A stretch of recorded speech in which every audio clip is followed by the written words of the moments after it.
വെല്ലുവിളിക്കുകയാണ്. ഞാൻ ഇത്രയും കാലം ഏതാണ്ട് ഒരു 10 വർഷത്തിലധികമായിട്ടുണ്ടാവും സംവാദങ്ങളിൽ പങ്കെടുക്കാൻ അവസരം ലഭിച്ചിട്ടുണ്ട്. പക്ഷെ ഇതേവരെ ഒരു സംവാദത്തിലും അയ്യേ എന്ന് അലറി വിളിച്ചുകൊണ്ട് മുദ്രാവാക്യം വിളിച്ചുകൊണ്ട് നമ്മുടെ കുഞ്ചൻ നമ്പ്യാരുടെ പഴയ കവിതയുണ്ട്, എന്നിട്ടരിശം തീരാത്തവൻ ആ പുരയുടെ ചുറ്റും മുണ്ടി നടന്നു പറയുന്നത് പോലെ അയ്യേ വിളിച്ചുകൊണ്ട് ഒരു ചർച്ചയ്ക്ക് ചുറ്റും നിലവിളിച്ചുകൊണ്ട് നടക്കുന്ന ഒരു കോൺഗ്രസ് പ്രതിനിധിയുടെ അനുഭവം എന്റെ ഇത്തരം ഒരു സംവാദ ജീവിതത്തിൽ ആദ്യം കാണുകയാണ്. ഇരിക്കട്ടെ, ഞാൻ അതൊന്നും മോശമാണെന്ന് പറയില്ല. കോൺഗ്രസിന്റെ യഥാർത്ഥ നിലവാരം ഇങ്ങനെയൊക്കെ കാണിക്കാറുണ്ട് എന്നേ ഞാൻ കരുതുന്നുള്ളൂ. ഞാൻ അതിൽ കുറച്ചൊന്നും കരുതുന്നില്ല. അപ്പൊ ആ നിലവാരം എന്തായാലും അങ്ങ് തുടരുക. എനിക്ക് എല്ലാ ഭാവങ്ങളുമാണ് എനിക്ക് അക്കാര്യത്തിൽ നേരാനുള്ളത്. പിന്നെ ഇവിടെ ഉയർന്നു വന്ന പ്രശ്നം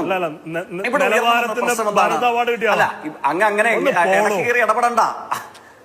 അല്ല, അങ്ങനെ ഇടയ്ക്ക് കയറി അവാർഡുകൾ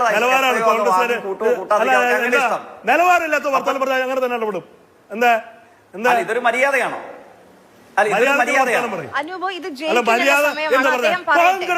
കോൺഗ്രസുകാർ ചരിത്രമില്ലാത്ത ആളുകളാണ്. ഇങ്ങോട്ട് വരണ്ട. കോൺഗ്രസ് ഓഫീസിൽ എവിടെ ഇരിക്കും? മര്യാദക്ക് കോൺഗ്രസുകാർക്ക് ചരിത്രം അറിയില്ല. മറ്റുള്ളവരെ പരിഹസിക്കലും AK സെന്ററിൽ മതിയോ? AK സെന്ററിൽ മതി. AK സെന്ററിൽ ചരിത്രബോധമുള്ള കോൺഗ്രസ് അപൂർവം. താങ്കൾ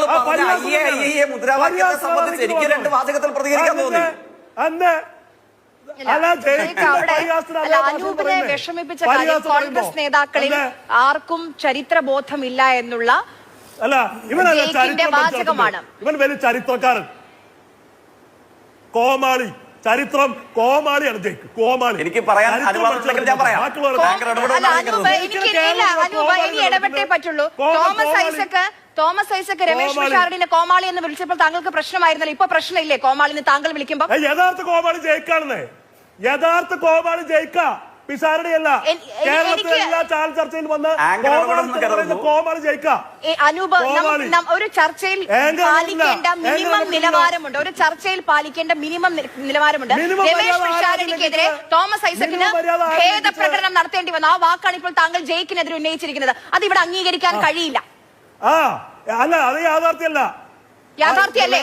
ഞങ്ങളെല്ലാരും കേട്ടതല്ലേ? താങ്കൾ വിളിച്ചില്ലേ? ചരിത്രം അറിയില്ല പറഞ്ഞു കഴിഞ്ഞാൽ എന്നാ വിളിച്ചു? എന്താ കോമാളിത്തരം പറഞ്ഞാൽ പറയും? കോമാളിത്തരം പറഞ്ഞാൽ പറയുന്നേ. കോൺഗ്രസ്സുകാർക്കൊന്നും ചരിത്രമല്ല. ചരിത്രം പഠിച്ചത് ഇവൻ മാത്രം. അത് മര്യാദക്കുള്ള വർത്താനം പറഞ്ഞാൽ മര്യാദയ്ക്ക് പറയും. ഇവന്റെ വലിയ അഹങ്കാരം അച്ചടി ഭാഷയിൽ പറഞ്ഞ പമ്പര വിട്ടിയല്ലേ? പമ്പര വിട്ടി. ഒരു ചർച്ചയ്ക്ക് ഒരു മിനിമം നിലവാരമുണ്ട്. അത് കളയാൻ ഞാൻ ആഗ്രഹിക്കുന്നത്. നമ്മൾ കേൾക്കുന്ന കോൺഗ്രസ് പാർട്ടിയുടെ പ്രതിനിധിയായാണ് ഇവിടെ വന്നിരിക്കുന്നത്. കോൺഗ്രസ് പാർട്ടിയുടെ പ്രതിനിധിയായി വന്നിരിക്കുന്നത്. കോൺഗ്രസ് പാർട്ടിയുടെ നിലവാരം കൂടിയാണ് അനൂപിലൂടെ അളക്കുന്നത്. അത് ഓർക്കണം വാക്കുകൾ ഉപയോഗിക്കുമ്പോൾ. ആ ധാരണ അനൂപിന് വേണം. കോമാളി, പമ്പര വിട്ട് എനിക്കറിയില്ല. ഞാൻ ഇതിനോട് യോജിക്കുന്നില്ല. ഒരു തരത്തിലും ഞാൻ യോജിക്കുന്നില്ല. ഇത് അംഗീകരിക്കാൻ കഴിയില്ല. ജയിക്കാണെങ്കിലും ശരി, TP ജയചന്ദ്രനാണെങ്കിലും ശരി, ഞാൻ ക്ഷണിച്ചിട്ട് ഈ പാനലിൽ വന്നിരിക്കുന്ന 2 അതിഥികൾ, ഇപ്പൊ ആര് പറഞ്ഞാലും, RV ബാബുവിനെ നേരത്തെ പറഞ്ഞാണെങ്കിലും ശരി, ജയിക്കാണെങ്കിലും ശരി, TP ജയചന്ദ്രൻ, ഞാൻ ക്ഷണിച്ചിട്ട് ഇവിടെ വന്നിരിക്കുകയാണ്. അവർക്ക് ജയിക്കിനാണെങ്കിലും ജയചന്ദ്രൻ മാഷിനാണെങ്കിലും നിരവധി പരിപാടികളുടെ തെരഞ്ഞെടുപ്പ് കാലമാണ്. അപ്പൊ അവിടെ വന്നിട്ട് പാനലിസ്റ്റുകളെ പമ്പര വിട്ടി എന്നൊക്കെ വിളിക്കാൻ അനുവദിക്കില്ല. ഇത് താങ്കളിലൂടെ അളക്കപ്പെടുന്നത് താങ്കൾ പ്രതിനിധീകരിക്കുന്ന പാർട്ടിയുടെ, രാഷ്ട്രീയ പാർട്ടിയുടെ നിലവാരം കൂടിയാണ്. നമുക്ക് ഈ തർക്കം ഇവിടെ അവസാനിപ്പിക്കാം. ജയിക്ക് മറുപടി പറയും. ഞാൻ നേരത്തെ MV ഗോവിന്ദന്റെ ഒരു പ്രതികരണം ജയിക്കിനെ കേൾപ്പിച്ചിരുന്നു. അതിനുള്ള മറുപടി നേരത്തെ അനൂപ് ശ്രീ എമ്മുമായി ബന്ധപ്പെട്ട ആരോപണം ഉന്നയിച്ചിരുന്നു. അതിനുള്ള മറുപടി ജയിക്ക്.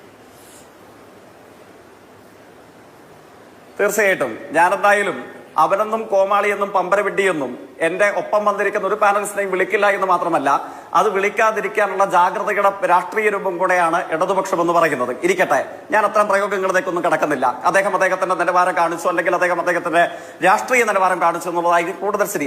പ്രേക്ഷകർ വിലയിരുത്തട്ടെ. അപ്പോൾ 3 പ്രധാനപ്പെട്ട കാര്യങ്ങൾ അങ്ങ് ചോദ്യത്തിന്റെ ഭാഗമായി സൂചിപ്പിച്ചു. ഇപ്പോൾ ഏറ്റവും ഒടുവിൽ CPIMന്റെ സ്റ്റേറ്റ് സെക്രട്ടറിയുടെ പ്രതികരണത്തിലെ ഒരു ഭാഗം അങ്ങ് പ്രദർശിപ്പിച്ചു, അല്ലെങ്കിൽ പ്രേക്ഷകരെ കേൾപ്പിച്ചു. അതിന്റെ തുടർച്ചയിൽ അങ്ങ് സൂചിപ്പിച്ചു അദ്ദേഹത്തിന്റെ തന്നെ പ്രതികരണത്തെ കടമെടുത്തുകൊണ്ട് ശ്രീ എമ്മിന്റെ സാന്നിധ്യത്തിൽ നടന്ന ചർച്ച, ആ ചർച്ചയെ സംബന്ധിച്ച് മറ്റു കാര്യങ്ങൾ നിർബന്ധമായി ആ ചർച്ചയിലേക്ക് വരാം. പക്ഷെ പ്രശ്നം എന്തായിരുന്നു?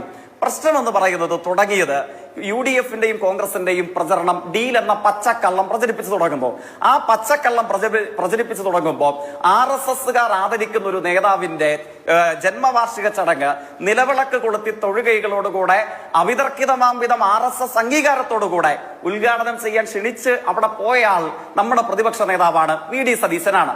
അതിനെക്കുറിച്ച് ചോദിച്ചപ്പോൾ അല്പനാളുകൾക്ക് മുമ്പിൽ വരെ അദ്ദേഹം പറഞ്ഞത്, ഞാൻ ആ അദ്ദേഹത്തിന്റെ പ്രതികരണത്തിന്റെ ദൃശ്യങ്ങൾ ഇതിനോടകം അങ്ങയുടെ PCR ടീമിന് അയച്ചു തന്നിട്ടുണ്ട്, അങ്ങത് കേൾപ്പിക്കാതിരിക്കോ. പക്ഷെ അദ്ദേഹം അല്പനാളുകൾക്ക് മുമ്പ് വരെ പറഞ്ഞു, ഗോൾവൽക്കറെ എനിക്ക് അറിയുകയില്ല, ഗോൾവൽക്കറുള്ള ചടങ്ങിൽ ഞാൻ പോയിട്ടില്ല, ഗോൾവൽക്കർ ആരാന്നും കൂടി എനിക്കറിയില്ല, ഞാനൊരു സെമിനാർ സംവാദം ഇമാതിരി ഒരു പരിപാടിക്കും ഗോൾവൽക്കർ സംബന്ധമായിട്ടേ പോയിട്ടില്ല.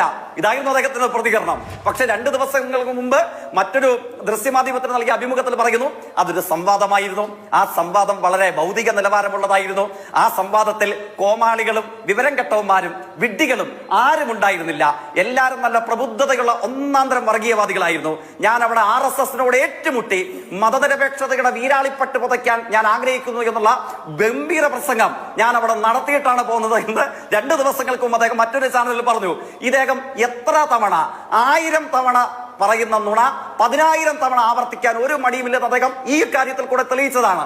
അത് ചോദിക്കുമ്പോൾ 977-ൽ പിരിച്ചുവിടപ്പെട്ട ജനസംഘം അണിനിരന്ന ജനതാ പാർട്ടിക്ക് CPIM പിന്തുണ കൊടുത്തില്ലേ? അതാണല്ലോ ചരിത്ര നിബദ്ധമായ ഏറ്റവും പ്രധാനപ്പെട്ട രാഷ്ട്രീയ പ്രശ്നം.